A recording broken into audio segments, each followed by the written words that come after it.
These 5 skeins all came from the same braid of fiber. I followed Long Thread Media's 5 ways to prep and spin a braid project to see how different preparation and spinning methods would affect the final yarn. Before I started, I had my own predictions. Some were right, and some surprised me completely. I recently came across Spin Off Magazine's 5 ways to prep and spin a braid project, and I thought it would be a fun experiment to try. The idea is simple. Take one hand-dyed braid, divide it into 5 sections, and prepare each section differently before spinning. Even though every sample starts with exactly the same fiber, the finished yarn can look completely different. Since I'm still learning color management, I thought this would be a great opportunity to understand how preparation affects color distribution in the final yarn. This experiment is based on the project developed by Kate Larson, the editor of Farm and Fiber Knits, also one of the editors of Spin Off Magazine. I'm not recreating the lesson, but rather sharing my own experience working through them. Before I started, I had 3 braids to choose from. For this project, the way the colors are arranged is actually really important. I choose this one because the color repeats throughout the braid. That means I can divide it into smaller sections, and each one will still have the same color sequence. This makes it much easier to compare the results. This braid has beautiful long color sections, but the color don't repeat. If I cut into smaller pieces, each samples would end up with different colors, so it wouldn't be a fair comparison. The third braid is dyed differently, with the colors running across the width of the fiber. I think it would create some really interesting yarn, but it would also change the experiment. So this braid seemed like the best choice for comparing all the 5 spinning methods. Before I could start spinning, I needed to divide the braid into sections. Ideally, the project uses around 4 ounces of fiber, so that each of the 5 methods can be spun from its own sections of the braid. My braid was a bit smaller than that, and because of the way the colors repeated, I couldn't divide it evenly into 5 sections while keeping the complete color sequence in each one. So instead, I divided the braid into 4 larger sections, making sure each one continued the full range of colors. Then I split one of those sections in half to create the 5th sample. As Larson mentioned in the class, matching the color sequence is actually more important than matching the weight. If one sample is missing part of the color repeat, it becomes much harder to compare the finished yarn fairly. Once all 5 samples were prepared, I was ready to see how each spinning method would transform the same fiber into a completely different yarn. I started with the most straightforward method, spinning the braid from one end to the other. Before I started spinning, I tested both ends of the braid to see which drafted more smoothly. Preparation was minimal. I simply opened the braid sideways and rolled it back together along the staple direction.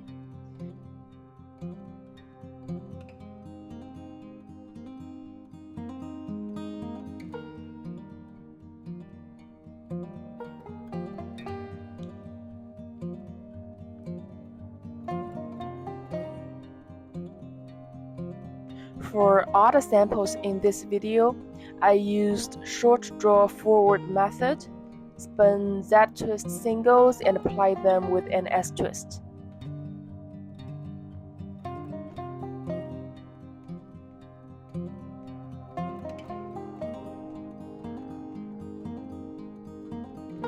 Before chain plying, I first wound the singles onto a weaving bobbin as recommended, and I do found that it's much easier than trying to ply directly from the spinning bobbin. It doesn't spin back as much. Then I chain ply the yarn to preserve the color as much as possible.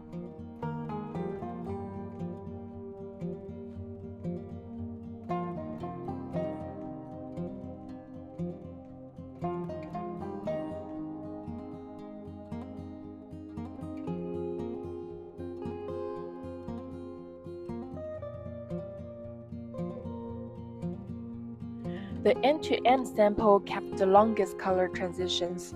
The blocks of blue, green, and yellow are still easy to recognize, and the colors flow from one to the next much like they did in the original braid.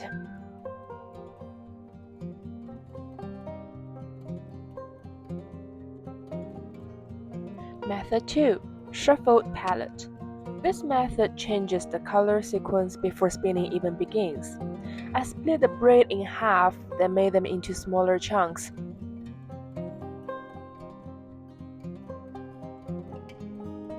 After that, I shuffle the colors before putting everything back together.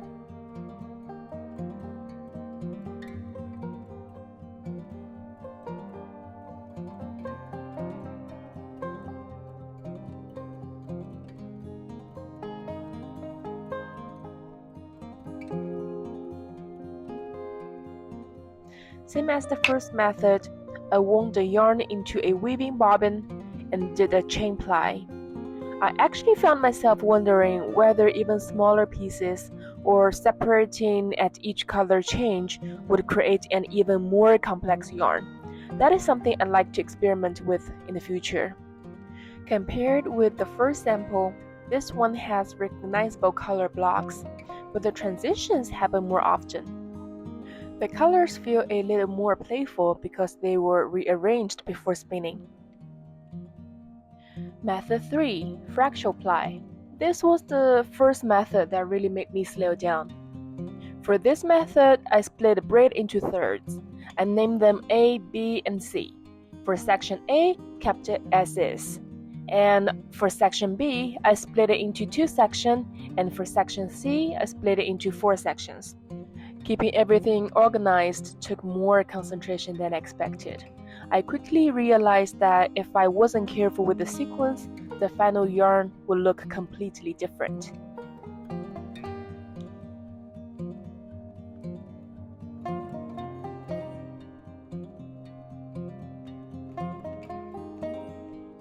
I spun 3 sections onto 3 separate bobbins, but if you don't have that many empty bobbins, you could spin a different color fiber as a divider when finish one section between sections instead of constantly changing bobbins. That's a lot of sections. Watch the 3 plies came together was one of my favorite moments in the whole project.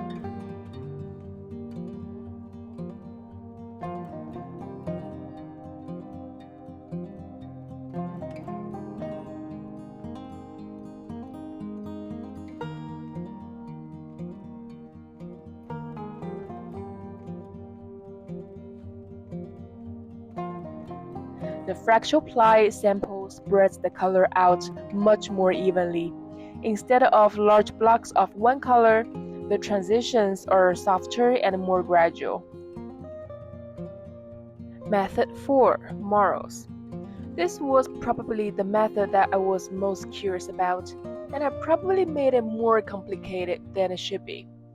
I split the braid into thirds, again, named them A, B, and C. Then break them into smaller strips. Section A into 6 sections.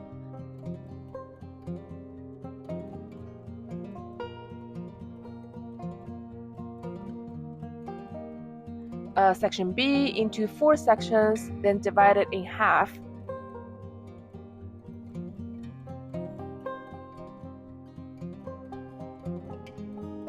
Section C into 4 sections. Each section was spun on separate bobbins, A, B, and C. Then I spun 2 skinny sections together at once. The color of 2 sections were upside down. At first, managing 2 strips felt weird, but once I pre-drafted fiber, it became much easier to control.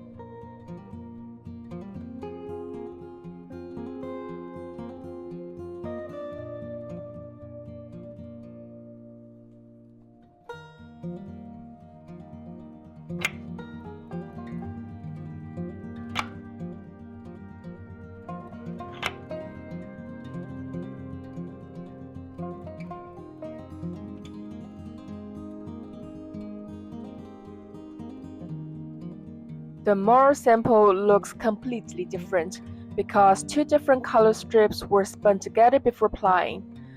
The colors are mixed throughout the yarn.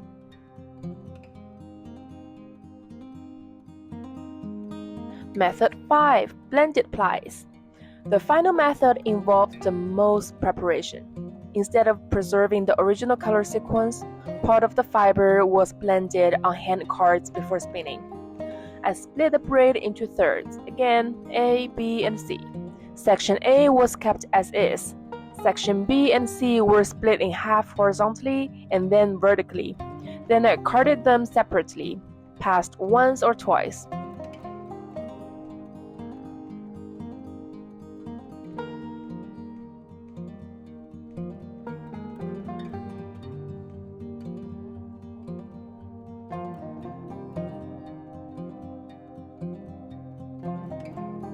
Then rolled it sideways along the staple direction.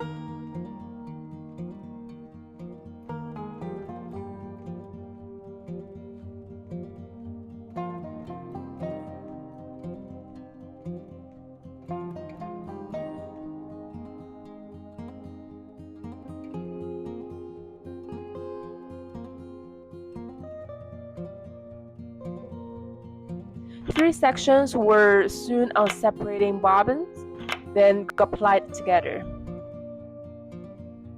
By this point, I had spent enough time with the braid that I started recognizing how each preparation method influenced the yarn long before it reached the bobbin. The blended ply sample has the softest color transitions of all 5 methods. Since part of the fiber was blended before spinning, the individual colors almost melt into each other. Comparing all 5 methods, if I wanted to preserve the original colorway as much as possible, end to end would probably be the method I'd choose. The shuffled palette sample has shorter, less predictable color changes, creating a more playful look. Fractal Ply strikes a nice balance between preserving the original colors and blending them together. With the Marls method, instead of seeing distinct color sections, you get a more textured, marred effect where several colors appear at the same time. Finally, with the blended plies, the original color sequence is much less obvious, giving the yarn a softer, more subtle overall appearance. I don't think there's a single best method. Each one creates a different kind of yarn.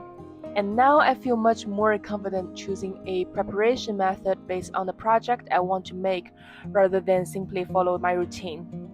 That's my experiment. Now I'm going to knit these swatches properly. If you've tried these projects yourself, I'd love to hear which method became your favorite. Thanks for joining me. I will see you in the next one.